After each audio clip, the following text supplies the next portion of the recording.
Welcome to In the Box Seat. I'm Ray Fewings, and what a week of greyhound racing we've had. We now know who'll be representing South Australia in the Nationals. We've got Point to Over, of course, and Calden Mayhem, and they'll be going up to Brisbane for the August 25 final. Let's hope that they go well. The suggestion by GRSA that they might be giving a breeders' bonus in the future has received very, very positive comment from the breeders.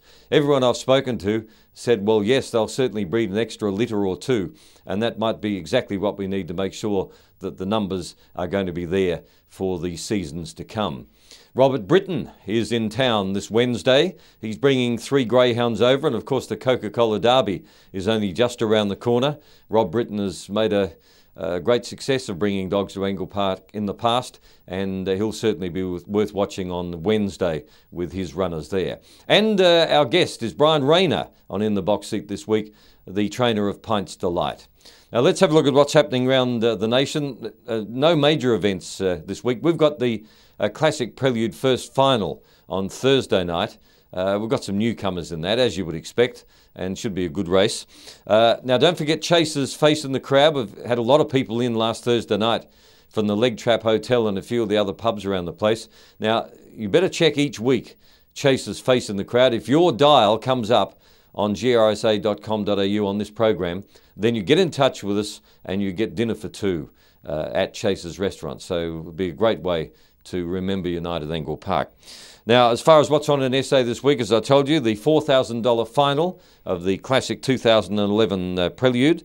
We had the heats last week and the final on Thursday night. Now, the tips. The girls say race 1, number 4, Alvania Bale for Wednesday.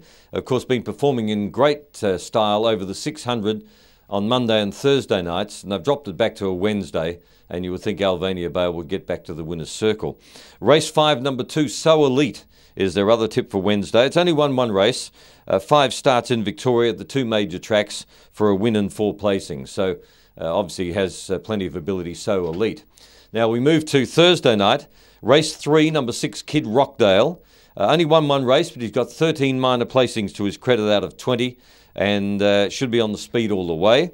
And race 4, number 1, Elusive Dingo. Now this dog's been flying, but unfortunately he's been missing the kick. Now if he does jump from the red, he'll certainly go very close. It was a good run last start, went flashing home second behind Tripping Cowboy. Now the first 4 from the Honeys, race 3, 6, 2, 4, 7, and in race 4, 1, 8, 3, 6. Now the In the Box Seat tip for Thursday night is Satanic Guard. That's race 7, number 1. Of course, it's Bob Isaacson Greyhound. Opened the winning account with a big 30-42 victory in his maiden, and then followed that with a good Classic Prelude win on Wednesday in 30-68. He's drawn well and is going for the hat-trick. Brian Rayner is up next, though. We'll talk about the Strath trainer on In the Box Seat. Our guest trainer on In the Box Seat this week is Brian Rayner, the Strathalbyn identity, and it's good to have you with us, Brian. Yeah, thanks. Great to be here. Again, another greyhound stalwart, been in the game for as long as I can remember. That's right, from when it first started. Right from day one? Yep. Were you a coursing man around Strath before that? Yeah, I did course for a while, but that was brand new to me then, when I went to Strath. But no, I suppose I went straight the first night of Strath starting, and then when Angle Park, Gawler and all those started, I just kept on going and kept breeding. Then I had a good dogs probably in the late 69, 70s right up to 1980. And then I had a few years break when I went working every weekend. Yeah. There wasn't a lot of money in winners then. No, it was pretty tough going back then. But you've got a good one now. You've got a yeah, dog, I'm pretty happy with him. Dog by the name of Pints Delight. Yep. At least bred from a bitch that I had called Cool Pints that I bred myself, and most of the greyhounds I've had I have bred myself, you know. What I liked about Pints Delight, Brian, is the way you've brought him along. He's obviously had ability right from the word go, a big, strong 34, 35 kilo dog. You could have rushed him straight into the big money, but you deliberately kept him to the Wednesdays for a while. Yeah, too right, yeah. Well, what was the plan there? I think he needs to be, go along slowly. I don't want to rush into too soon, you know. And I just preferred to run Wednesdays. It suited me down to the ground, you know. Even though the money is nowhere near money and everything, no. But it does help to. And now, of course, I've run out of grades in there, so I have to come Monday nights, which I'm very happy to do. But I still want to just go along slowly with him, you know.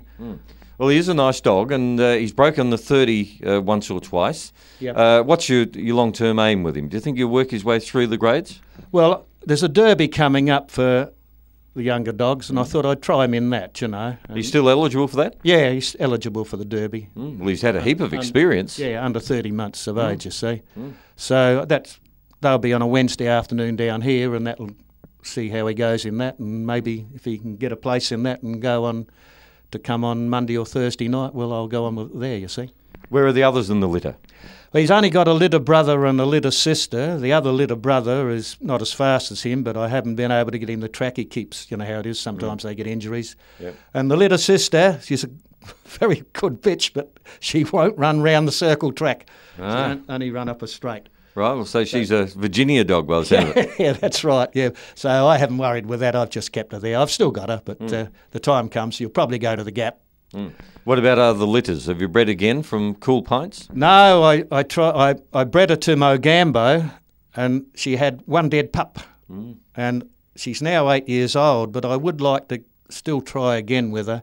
And the stud master, Jeff Collins, said, "We'll see how you go," he said, "and ring me up." And he said, "We'll talk about it." He's very good, that man. He said he'll give me some reduction because she only had the one dead pup. I was honest enough to tell him that's what happened, you see. Yeah. And he's a good fella to deal with. So I'll see how she goes. Well, let's hope Punch Delight can show up during the Coca-Cola Derby, and he's certainly got a lot of ones alongside his name so far. That's right, yeah. Well, I'll give him a go on that, you know, and that's the way to bring him up with his own age pups, you know.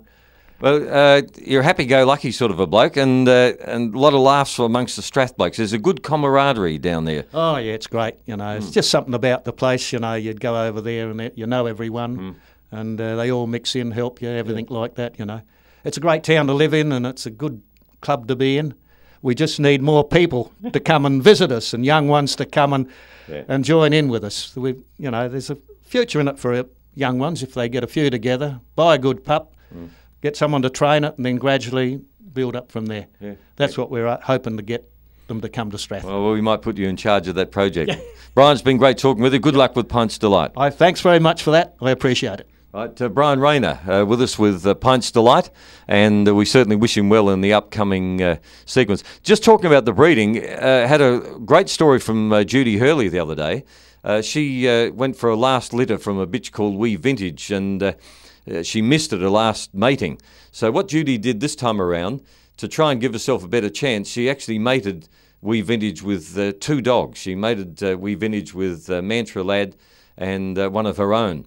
And last I heard, the 9-year-old bitch had been scanned and she's got 11 pups coming. So maybe for those bitches that are a bit risky and can miss to one dog, following that example might certainly be the way to go. A bit expensive, you've got to pay for the DNA, etc. But she's got 11 pups coming. It remains to be seen which dog they're by or whether they're evenly spread amongst the 2. Now, I've got a few to follow. On Wednesday, Rob Britton, race 10, number 8, Gold Coast Gaza. Same day, race 5, number 8, Berta. She was a bit disappointing the other Monday night for Richard Stasiak, but I think in this weaker grade she'll win. And on Thursday night, race 1, number 4, Stove Rocks, I think is a special. And race 9, number 1, Rhythm and Soul. Pretty ordinary run last start, but I'm sure Des Hockley will get him going and right back to his best form off box 1. Well, that's in the box seat. Hope you're back a lot of winners this week. I'll catch you again on grsa.com.au.